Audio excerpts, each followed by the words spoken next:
ایک رات، صرف ایک رات، جہاں اگر یہ راز کھل جاتا تو شاید اسلام کا نام و نشان مٹ جاتا، لیکن اس رات کچھ لوگوں نے اپنی جان داؤں پر لگا دی۔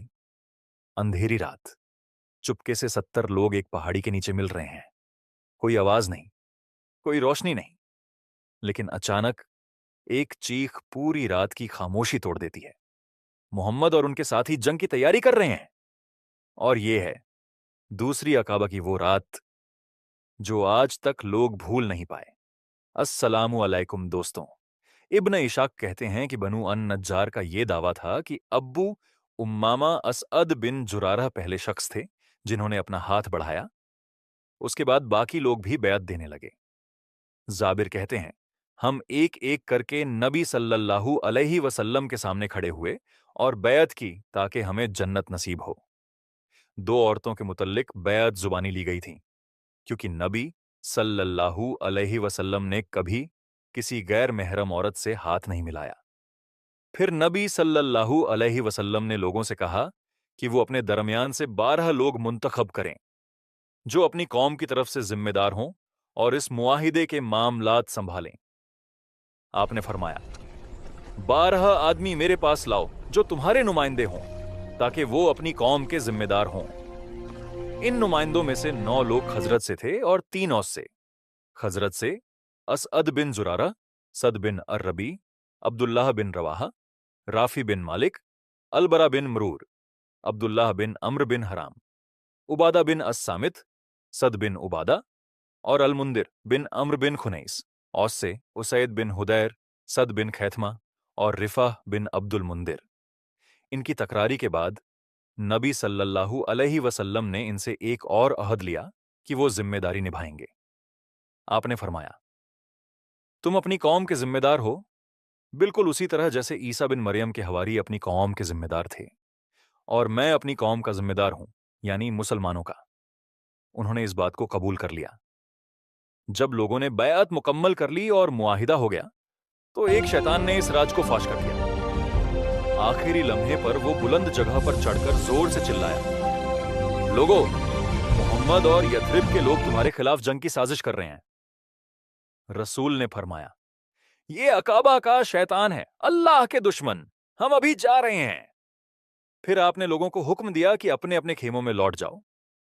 جب انصار نے اس شیطان کی آواز سنی، العباس بن عبادہ بن ندلہ نے کہا اس اللہ کی قسم جس نے آپ کو سچ کے ساتھ بھیجا ہے، اگر آپ چاہیں تو ہم کل ہی منا کے لوگوں یعنی قریش پر تلوار سے حملہ کر دیں۔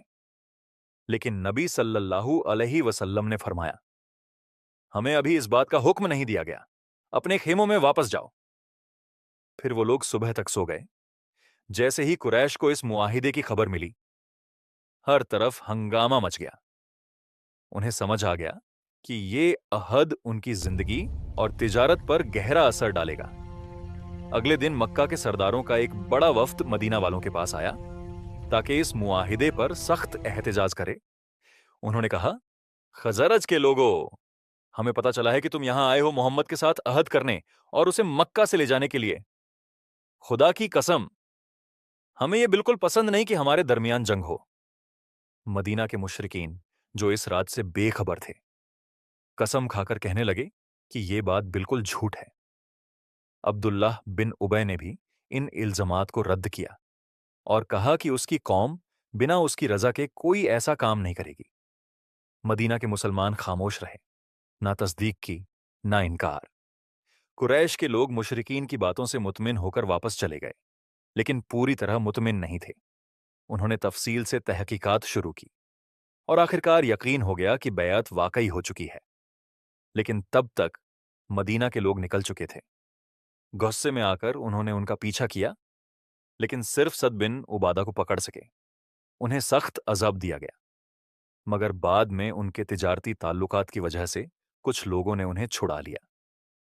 یہ دوسری عقابہ کی بیعت، جسے بعد میں بڑی عقابہ کی بیعت بھی کہا گیا، ایک بہت اہم موڑ تھا۔ اس نے مدینہ کے مسلمانوں اور مکہ کے کمزور مسلمانوں کے درمیان محبت، وفاداری اور مدد کا رشتہ مضبوط کیا۔ یہ صرف جذباتی فیصلہ نہیں تھا، بلکہ گہرے ایمان پر مبنی تھا۔ اللہ اس کے رسول اور اس کی کتاب پر یقین، اسی مضبوط ایمان نے مسلمانوں کو ظلم اور دشمنی کے سامنے مضبوط بنایا اور تاریخ میں ایسی کامیابیاں حاصل کرنے کا ذریعہ بنا جو پہلے کبھی نہیں دیکھی گئی تھیں۔ دوستوں، یہ صرف ایک کہانی نہیں تھی، یہ ایمان کی روشنی اور قربانی کی سچی مثال تھی۔ آج اگر ہم اسلام میں ہیں تو یہ ان لوگوں کی وجہ سے ہے۔ اگر یہ کہانی دل سے پسند آئی ہو تو ویڈیو کو لائک ضرور کریں اور ایسے ہی سٹوریز کے لیے سبسکرائب کرنا نہ بھولیں۔ چینل اسلامک وراثت آفیشیل